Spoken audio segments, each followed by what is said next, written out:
York City, 2024. Morrison Gallery in Chelsea gleams under crystal chandeliers.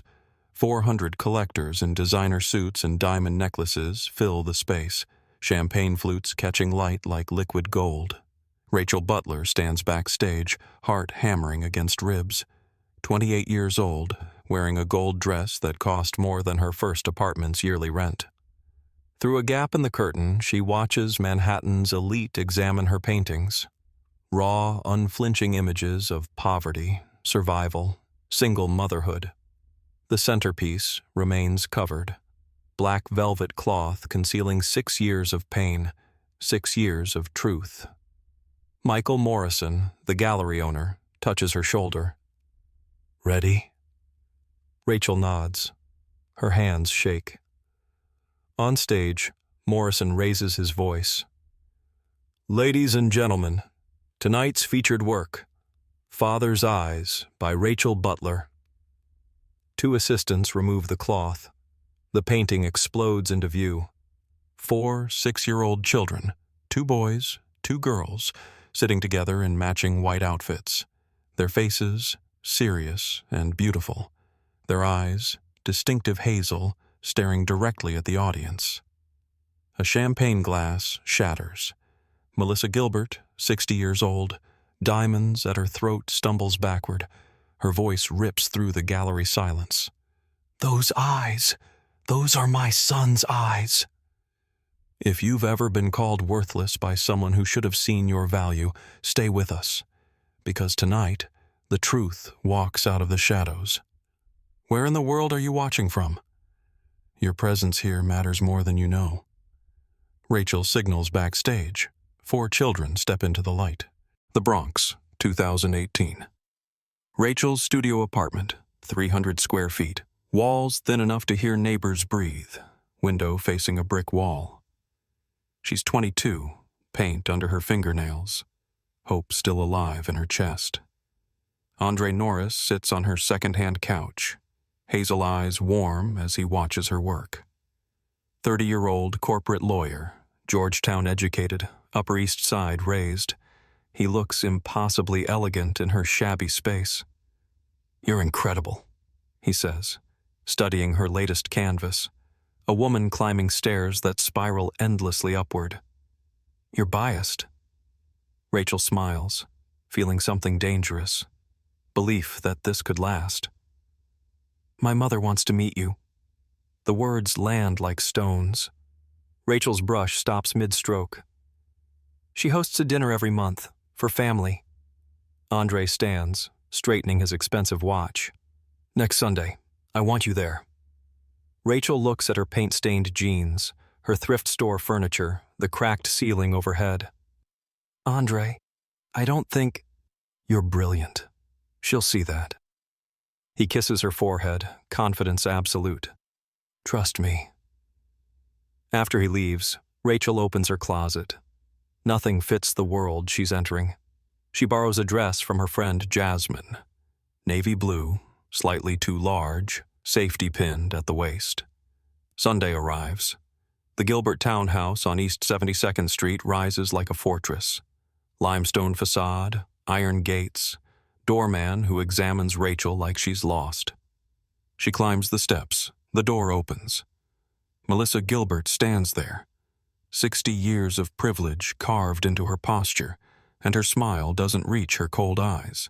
Inside, everything gleams. Marble floors, crystal chandeliers, oil paintings and gold frames.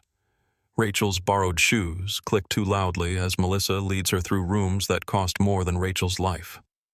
Andre's father sits in a leather chair, silent, assessing. His 2 sisters perch on a silk sofa, whispering behind manicured hands. "Rachel paints," Andre announces, pride in his voice. "How creative." Melissa's tone could freeze fire. "Did you study at Parsons? Pratt?" "I'm self-taught." "Ah." 1 syllable, heavy with judgment. Dinner is torture. 7 courses Rachel doesn't recognize, forks she doesn't know how to use. She watches others, copies their movements, feels sweat sliding down her spine. After dessert, Andre asks Rachel to show her work. She unfolds 6 small canvases from her bag, paintings of her Bronx neighborhood, of struggle made beautiful, of poverty without shame. Melissa lifts one like it's contaminated. "This is worthless trash from the hood." Her laugh cuts. "These paintings belong in a dumpster, not a gallery." "You should stick to cleaning houses, sweetheart. That's what your people do best." The room goes silent. Rachel looks at Andre. He stares at the expensive carpet. His father doesn't move. His sisters giggle.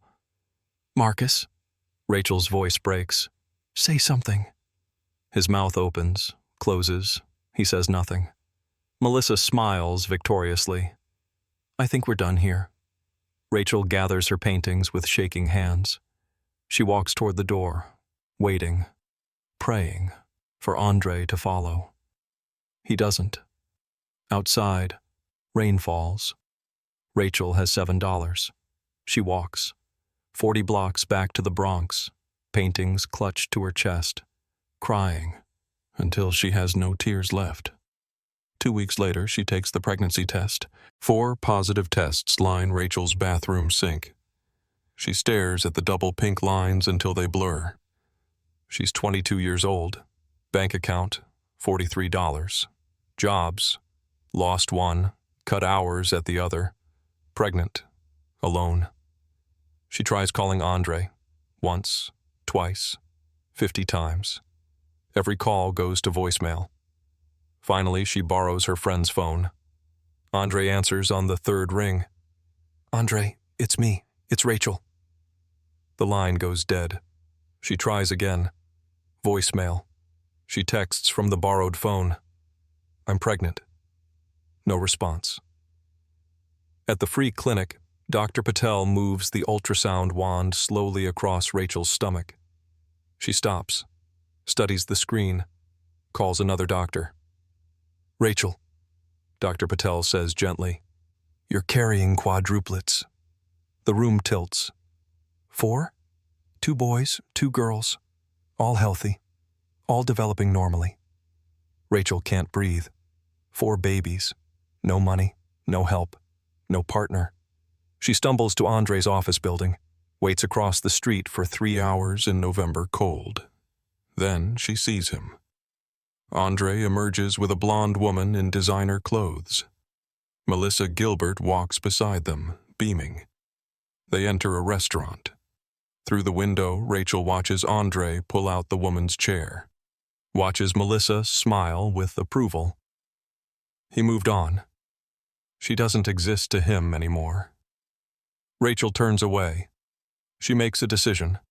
She will never tell Andre about the babies.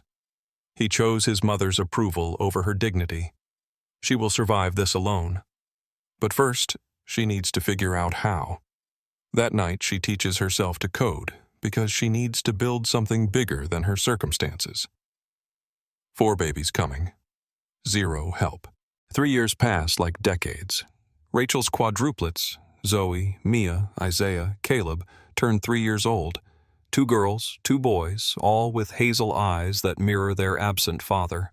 Rachel's Brooklyn apartment, 1 bedroom, 3 floors up, no elevator. 4 toddlers who need everything. She works impossible hours, cleans houses during the day, codes at night while they sleep, builds an app called TimeWise, schedule management for people working multiple jobs because she knows that chaos intimately. The app grows, slowly, then explosively. Downloads, 200, then 50,000, then 1,000,000. Venture capitalists call. They use words like inspiring while calculating her desperation. Rachel negotiates like she has nothing to lose because she doesn't. TimeWise sells for $340 million. She becomes wealthy overnight. But wealth can't erase memory, can't heal the wound of being called trash, can't restore the dignity Melissa Gilbert tried to steal. Rachel moves to Park Slope, hires help, enrolls her children in the best schools, and she paints. Every night after the quadruplets sleep, she paints her truth. Poverty, abandonment, single motherhood's brutal reality, Her work gets noticed. Gallery shows sell out. Critics call her unflinching and necessary. But Rachel is planning something bigger, a collection called Origins, 15 paintings telling her complete story, and the centerpiece, Father's Eyes. Her 4 children, their hazel eyes staring from canvas, impossible to deny. If you've ever felt invisible to someone who should have seen you, staying with us now is how you make sure stories like Rachel's never get buried again. Drop a comment, where are you watching from, and be part of what happens next. She hires a private investigator. She finds Andre, and she sends an invitation to the Gilbert family, gold lettering, expensive paper, impossible to ignore. Melissa Gilbert opens the envelope in her East 72nd Street townhouse, heavy cardstock, gold embossing. Rachel Butler invites you to the premiere showing of Origins. The name means nothing. She receives hundreds of gallery invitations yearly. Andre, have you heard of Rachel Butler? Andre, 35 now, divorced, hollow-eyed, takes the invitation. The name triggers nothing. 6 years buried the memory deep. Morrison Gallery, Melissa notes. Very prestigious. We should attend. Networking. Andre barely glances at the printed images, abstract struggles, motherhood themes. Do we have to? Yes, wear your navy suit. Neither recognizes the trap being set. Opening night. Morrison Gallery transforms into revelation. Rachel's paintings line the walls, each one a chapter of survival. Collectors murmur, impressed by the raw honesty. The centerpiece remains covered. Melissa and Andre arrive fashionably late. They move through the gallery, studying Rachel's work with detached art world appreciation. Melissa pauses before a painting, 4 small children with distinctive eyes. Something about those eyes. Andre stands beside his mother, seeing talent, but not recognition. Michael Morrison takes the stage. Tonight's featured work, Father's Eyes. The velvet cloth drops. 6 feet tall, 8 feet wide. 4 6-year-old children, 2 boys in white shirts, 2 girls in white dresses, sitting together, faces serious, eyes hazel and unmistakable. Melissa's champagne glass slips. It shatters. "Those eyes!" she screams. "Those are my son's eyes! Richardson eyes!" Every head turns. 400 people stop breathing. A collector raises his paddle. $3 million. $4 million. $5 million. But nobody's watching the bidding. They're watching Melissa Gilbert's face crumble. They're watching Andre Norris turn white as death. What could possibly come next? Rachel walks onto the stage, gold dress catching light, confidence absolute. She takes the microphone. 6 years ago, Andre Norris and I dated. His mother called my paintings worthless trash from the hood. She told me to stick to cleaning houses. That's what my people do best. Her voice carries through stunned silence. Andre said nothing. He chose his family's approval over defending me. 2 weeks later, I discovered I was pregnant, with quadruplets. Gasps ripple through the crowd. I called 50 times. He blocked my number.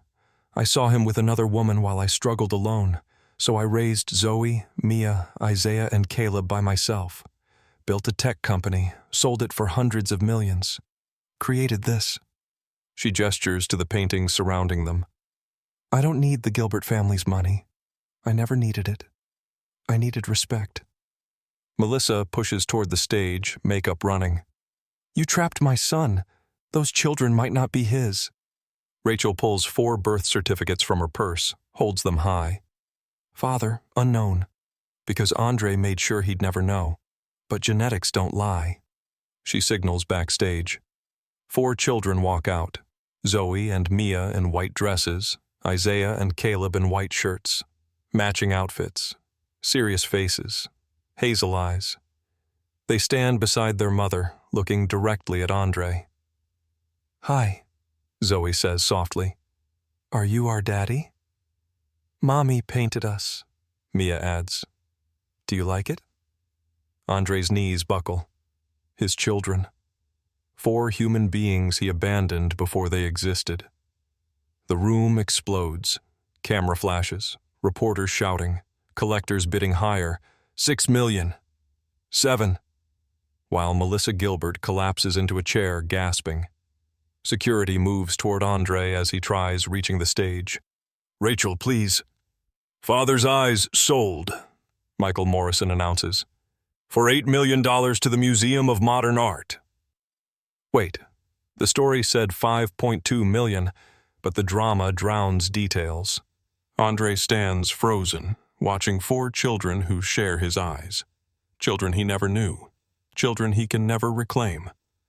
What happens when the cameras stop flashing? The video goes viral within minutes. 50 million views by morning. Hashtag Rachel Butler trends worldwide. Hashtag worthless.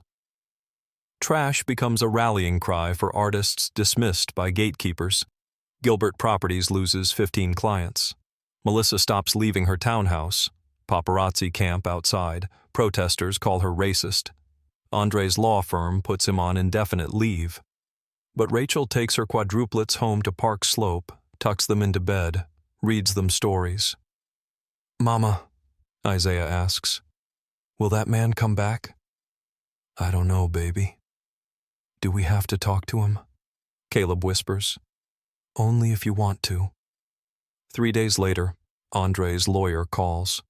He wants to meet. Neutral location, just the 2 of them. Rachel agrees. For her children, not him. They sit across a conference table. Andre looks broken. Weight lost, eyes red, suit wrinkled. "I'm sorry." His voice cracks. "I was a coward. I chose my mother's approval over doing what was right." "You chose her approval over me. Over our children. I didn't know." "Because you didn't want to know. You blocked my calls. You moved on. You forgot me." "I started therapy." Andre's hands shake. "I'm trying to understand why I let her control my entire life. I want to change." Rachel studies him, sees genuine pain, but remembers his silence 6 years ago. "If I let you meet them, you follow my rules. 1 meeting weekly, in public. I'm there the whole time. Miss 1 meeting, you're done. Hurt them, you're done. DNA doesn't make you a father, showing up does." "Okay." Andre nods desperately. "Thank you." "Don't thank me. This is for them." Saturday, Prospect Park. Andre brings 4 books. Zoe, Mia, Isaiah, Caleb watch the stranger cautiously. "I'm Andre," he says softly. "I'm your father. Can I read to you?" Mia speaks first. "Do you like art?" "I'm learning to." Isaiah, always serious. "Why weren't you there before?" Andre doesn't lie. "Because I was scared. I chose wrong." "Don't choose wrong again," Isaiah says. "I won't." It's not forgiveness, but it's a beginning. 6 months pass. Andre shows up every Saturday, never misses, brings books, learns their interests. Zoe loves science, Mia loves music, Isaiah loves reading, Caleb loves painting. He sits on park benches reading stories while Rachel watches from a distance. He learns their laughter, their questions, their individual personalities. Slowly, impossibly, something shifts. Not forgiveness. Rachel may never fully forgive, but she sees him trying, sees him becoming present. Melissa Gilbert writes a letter. "What happened was regrettable. I was protecting my family." Rachel throws it away. No real apology, just excuses. But Andre writes too. "I can't undo the past, but I want to be the father they deserve. Please keep giving me chances to prove I can change." One Sunday morning, Rachel makes pancakes. The quadruplets eat breakfast when someone knocks. Andre stands outside holding bakery bagels. "Isaiah invited me," he explains nervously. For Sunday breakfast, if you changed your mind. Rachel looks at her son. Isaiah smiles innocently. She opens the door wider. Come in. It's strange and normal simultaneously.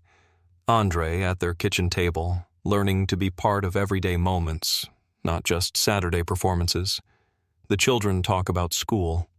Andre listens, asks questions, tries. We have a school play Thursday, Zoe mentions. I'm a flower. Can I come? Andre looks at Rachel. She pauses. School events mean other parents, teachers, her real life. But she sees 4 hopeful faces. Yes. That night, Rachel paints. Her new collection, Redemption. Less anger now, more complexity. Paintings exploring forgiveness, growth, second chances. One shows a man kneeling before 4 children, shame and hope on his face. She titles it, Learning to be a Father. Another shows a woman holding 4 children while sunrise breaks behind them. We survived. Her paintings still show truth, but now they also show that pain doesn't last forever if you keep fighting, that people can change if they genuinely try. Maybe not everyone, but some people. And maybe that's enough. 2 years later, Rachel's studio in Park Slope, morning light flooding through massive windows. She stands before a new painting. Her quadruplets at age 8, no longer babies but children becoming people.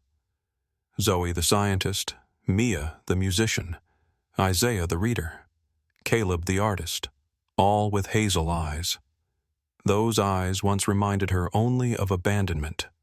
Now they remind her of survival, of building an empire from nothing, of proving everyone wrong. Melissa Gilbert never apologized genuinely. Gilbert Properties struggles still. Some wounds don't heal. But Andre shows up. Every weekend, every school event, every sick day, every difficult moment. He's learning that being a father means choosing them repeatedly. Rachel doesn't love him again. That door closed permanently. But she respects his effort. The quadruplets have a father now. Imperfect, learning, but present. Rachel's art hangs in major museums worldwide. She mentors young artists from marginalized communities, remembering what it felt like to be called trash. She teaches them, your circumstances don't define you. Where you start doesn't determine where you finish. Today, a journalist asks about the viral gallery moment. Do you regret it? No. Rachel's voice is certain. I regret nothing. I told my truth. They felt ashamed because they should be ashamed. What do you want people to learn from your story? Rachel thinks about 22-year-old her, crying in the rain, pregnant and abandoned, believing she was worthless.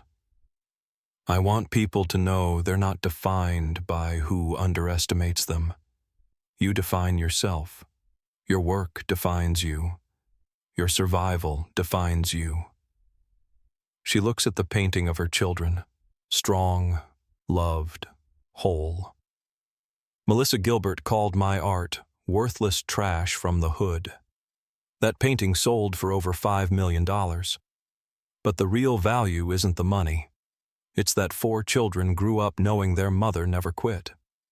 That's the art that matters.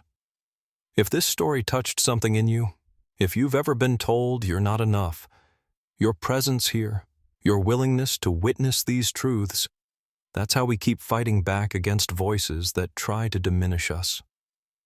One last time, where are you watching from? Drop that comment and carry this forward. Rachel returns to her easel. New painting, new truth, same unbreakable spirit. She survived. She thrived. And her children will always know, you can paint your own ending, no matter who tries to write you off.